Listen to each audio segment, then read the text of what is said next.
আসসালামু আলাইকুম। সংবাদে আপনাদের সবাইকে স্বাগত জানাচ্ছি। আমি ফিরোজ তোহা। শুরুতেই আরবে কেবলস সংবাদ শিরোনাম। দর্শক, জানিয়ে দিব আমাদের হাতে পাওয়া সর্বশেষ আপডেট বাংলা সংবাদ। শুরুতে থাকবে সংবাদ শিরোনাম, পরে বিস্তারিত। মোদীকে পালাতে হতে পারে, মনে হয় শেখ হাসিনা তাকে নিয়েই দেশে ফিরবেন, বলছেন হাসনাত আব্দুল্লাহ। তারপর জানিয়ে দিব রাষ্ট্রপতি শেখ হাসিনার ফোন আলাপে যা বলেন পররাষ্ট্র প্রতিমন্ত্রী। এখন জানিয়ে দিব তারেক রহমানকে ব্রিকস সম্মেলনে আমন্ত্রণ জানালেন নরেন্দ্র মোদী। এবং সর্বশেষ জানিয়ে দিব রাষ্ট্রপতির পদত্যাগের প্রশ্নে যা বললেন সালাউদ্দিন আহমেদ। দর্শক, এতক্ষণ শুনছিলেন সংবাদ শিরোনাম, এখন শুনবেন বিস্তারিত। জানার আগে আপনি যদি আমাদের চ্যানেলে নতুন এসে থাকেন তাহলে অবশ্যই চ্যানেলটিকে সাবস্ক্রাইব করবেন। আর ভিডিওটি আপনি কোন জেলা থেকে দেখছেন এবং শুনছেন অবশ্যই কমেন্ট বক্সে লিখে যাবেন। এখন বিস্তারিত। মোদীকে পালাতে হতে পারে, মনে হয় শেখ হাসিনা তাকে নিয়ে দেশে ফিরবেন, বলছেন হাসনাত আব্দুল্লাহ। ভারতের রাজধানী দিল্লিতে চলমান বিক্ষোভ পরিস্থিতি নিয়ে প্রধানমন্ত্রী নরেন্দ্র মোদীকে কটাক্ষ করে মন্তব্য করেছেন জাতীয় নাগরিক পার্টি এনসিপি দক্ষিণাঞ্চলের মুখ্য সংগঠন ও সংসদ সদস্য হাসনাত আব্দুল্লাহ। তিনি বলেন, ভারতের দিল্লিতে বিক্ষোভে এমন পরিস্থিতি তৈরি হয়েছে যা দেশটির বর্তমান প্রধানমন্ত্রী মোদীকেও পালাতে হতে পারে এবং মনে হয় হাসিনা তাকে নিয়েই বাংলাদেশে ফিরবেন। বুধবার 22শে জুলাই রাত 9টার দিকে এনসিপির দেশ গড়তে জুলাই জনগণ কর্মসূচি অংশ হিসাবে বাগেরহাটে মোকাবেলা আয়োজিত এক পথসভায় এসব কথা বলেন হাসনাত আব্দুল্লাহ। পথসভায় প্রধান অতিথির বক্তব্যে তিনি অভিযোগ করেন, তারেক রহমান ক্ষমতা গ্রহণের পর মোল্লা শেখ হাসিনা আমলের মতো গুমের ঘটনা পুনরাবৃত্তি হয়েছে, যা এটি কালো অধ্যায় হিসাবে ইতিবাচক স্থান পাবে। হাসনাত আব্দুল্লাহ বলেন, গুম কমিশন গঠনের সুপারিশ করা হলে যে রাজনৈতিক দলের সবচেয়ে বেশি নেতাকর্মী নির্যাতনের শিকার হয়েছে, সেই দলই এখন কমিশনের বিরুদ্ধে অবস্থান নিয়েছেন। তার ভাষ্য, দেশে এখনো হাসিনার কাঠামো বহাল রয়েছে। ভারতের সম্পর্কিত রাজনৈতিক পরিস্থিতির সঙ্গে তিনি বলেন, আমরা দেখছি শেখ হাসিনা যে দেশে যান সেই দেশের পরিস্থিতি অস্থিতিশীলতা হয়ে পড়ে। এখন মনে হচ্ছে পরিস্থিতি বাংলাদেশে ফিরলে মনে হয় মোদীকে সঙ্গে নিয়ে ফিরবে। ভারতে এমন পরিস্থিতি তৈরি হয়েছে যে মোদীকেও পালাতে হতে পারে। পথসভা শেষে মোল্লাংপাড় পৌরসভা নির্বাচনের মেয়াদ পদে এনসিপির প্রার্থী হিসাবে দলের দক্ষিণাঞ্চলের মুখ্য যুগান্তর সংগঠক মোল্লা রহমাতুল্লাহ নাম ঘোষণার পর এই পরিচয় করিয়ে দেন হাসনাত আব্দুল্লাহ। রাষ্ট্রপতি শেখ হাসিনার ফোন আলাপে যা বললেন পররাষ্ট্র প্রতিমন্ত্রী।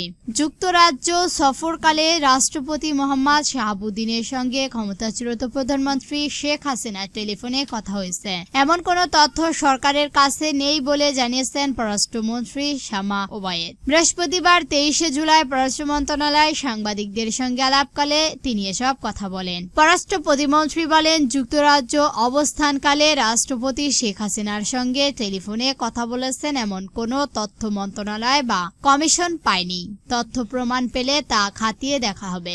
ভারতের চলমান পরিস্থিতি প্রসঙ্গে শামা ওবায়েদ বলেন, বাংলাদেশ এই অঞ্চলে স্থিতিশীলতা চায়। আমরা প্রত্যাশা করি ভারতের মতো বৃহৎ গণতান্ত্রিক দেশের আলোচনার মাধ্যমেই চলমান পরিস্থিতি সমাধান হবে। এই সময় তিনি আরো বলেন, প্রধানমন্ত্রী তারেক রহমানকে আগামী সেপ্টেম্বর অনুষ্ঠিতব্য ব্রেকিং শীর্ষ সম্মেলনে অংশ নিতে ভারত সফরে আমন্ত্রণ জানানো হয়েছে। এছাড়া ইউরোপীয় ইউনিয়ন সমৃদ্ধ মধ্যপ্রাচ্যের ভিন্ন দেশের ভিসা কার্যক্রম আরো দ্রুত চালুর লক্ষ্যে সরকার কাজ করছেন বলে জানান পররাষ্ট্রমন্ত্রী।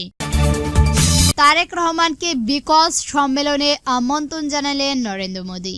দুই প্রতিবেশী দেশের সম্পর্কে বরফ গলানোর প্রতিক্রিয়ায় এবার প্রধানমন্ত্রী তারেক রহমানকে দিল্লিতে অনুষ্ঠান ব্রিকস শীর্ষ সম্মেলনে যোগ দেওয়ার আমন্ত্রণ জানালেন ভারতের প্রধানমন্ত্রী নরেন্দ্র মোদী। আগামী 12 থেকে 13 সেপ্টেম্বর নয়াদিল্লিতে 8ম ব্রিকস শীর্ষ সম্মেলন হবে। 11 সদস্য দলের এই সম্মেলনের বাইরেও ভিন্ন সরকারের বিশেষ অতিথি হিসাবে আমন্ত্রণ জানাতে পারেন আয়োজক এই দেশ। এবার বাংলাদেশের প্রধানমন্ত্রীকে আমন্ত্রণ জানানোর বিষয়ে ভারতীয় সংবাদ মাধ্যমের খবরের সূত্র ধরেই বৃহস্পতিবার 23 জুলাই পররাষ্ট্র প্রতিমন্ত্রী শামা উবাইদ ইসলামকে প্রশ্ন করেছিলেন সাংবাদিকরা। জবাবে তিনি বলেন, আমন্ত্রণ পররাষ্ট্রমন্ত্রী মন্ত্রণালয় এসেছেন, আমরা সেটা প্রধানমন্ত্রীর দপ্তরে পাঠিয়েছি।